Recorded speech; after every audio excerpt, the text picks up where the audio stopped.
আজকে ঈদের দিন তুই বউ ফোলা হানি নিগে, তোর বউ ফোলা হানি নিগে কাপড় চোপড়, বউ তেল সাবান সবই আনলি। আমার কি একটা জামা একটা গেঞ্জি জুড়লো না? আহা, আমাকেও যে দিন এদিন তোমাকেও আসবো, সেদিন কাঁদবা বৈশা বৈশা। এই ভিডিওতে যে বৃদ্ধ বাবাটিকে দেখতে পাচ্ছেন, সেই বৃদ্ধ বাবাটির মনে অনেক কষ্ট।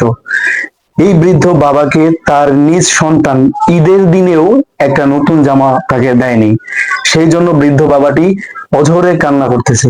অথচ এই ছেলেটি তার নিজের স্ত্রী সন্তান সবার জন্যই নতুন জামা কাপড় সহ সব প্রয়োজনীয় জিনিস কিনেছেন, অথচ বাবার জন্য একটি পয়সা, একটি টাকা কিংবা একটা জামা কাপড় কোনো কিছুই দেয়নি। আফসোস হয়ে বাবা নীরবে কান্না করছেন।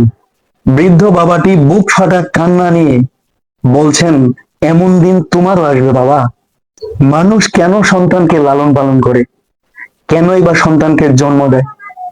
আসলেই কি বৃদ্ধ বয়সে এভাবে কান্না করার জন্য মানুষ সন্তান জন্ম দেয়? নিশ্চয়ই না। একজন বাবা তার সব স্বপ্ন, সব সুখ, সবকিছু ত্যাগ করে তার সন্তানকে লালন পালন করেন, বড় করেন, যাতে সেই সন্তানটি মানুষের মতো মানুষ হয় এবং বৃদ্ধ বয়সে, বৃদ্ধকালে সেই সন্তানটি তার বাবাকে সেবা যত্ন করেন এবং বাবার খোঁজ খবর নেন মৃত্যুর শেষ পর্যন্ত। একটা সন্তান পৃথিবীতে আসার আগে থেকে মা বাবা সেই সন্তানকে নিয়ে, সেই সন্তানের ভবিষ্যৎ নিয়ে চিন্তা ভাবনা শুরু করে দেয়, অথচ সেই সন্তান কিনা বড় হয়ে বাবা মাকে চিনে না। সন্তান জন্ম হওয়ার পর বাবা মায়ের সব স্বপ্নই থাকে সেই সন্তানকে ঘিরে। একজন বাবা তার জীবনের সব চেষ্টার বিনিময়ে রোদে বৃষ্টিতে ভিজে কষ্ট করে উপার্জন করে সেই সন্তানকে লালন পালন করেন, সেই সন্তানটি যাতে মানুষের মতো মানুষ হয়। সন্তানের জন্মের পরপরই বাবা মায়ের ইচ্ছে থাকে সেই সন্তানটি লেখাপড়া করবে, মানুষের মতো মানুষ হবে, উপার্জন করবে এবং শেষ বয়সে বাবা মাকে দেখসঙ্গ। নিজের খিদেকে ভুলে গিয়ে সন্তানের মুখে খাবার তুলে দেওয়ার নামই হচ্ছে বাবা। আসলে বাবা নামের এই বৃক্ষটি যখন থাকবে না, তখন আপনি বুঝবেন যে বাবা আসলে কতটা মূল্যবান এবং বাবা আসলে কি।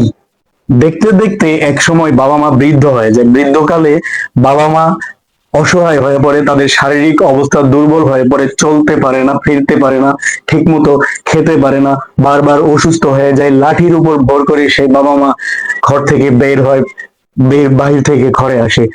এই সময় তার দরকার পড়ে সন্তানের একটু ভালোবাসা, একটু স্নেহ, একটু যত্ন, একটু সহানুভূতি। সবশেষে এই কথাটাই বলতে চাই, এই ভিডিওতে যে বাবাটিকে আপনারা দেখতে পাচ্ছেন এবং বাবার যে কষ্টগুলো আপনারা শুনলেন, এটা আসলে হৃদয় বিদারক এবং খুবই মর্মান্তিক এবং খুবই দুঃখজনক, যেটা আসলে সহ্য করার মতো নয়। আমরা সবাই চেষ্টা করব প্রত্যেকটা সন্তান যেন বৃদ্ধ বয়সে তার বাবা মাকে দেখাশোনা করে, যত্ন করে, খেয়াল রাখে।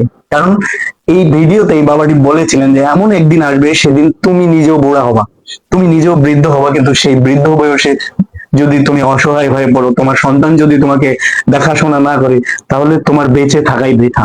ভিডিওটা কেমন লাগলো অবশ্যই কমেন্ট করে জানাবেন, আর ভালো লাগলে অবশ্যই লাইক, কমেন্ট, শেয়ার করবেন। ধন্যবাদ।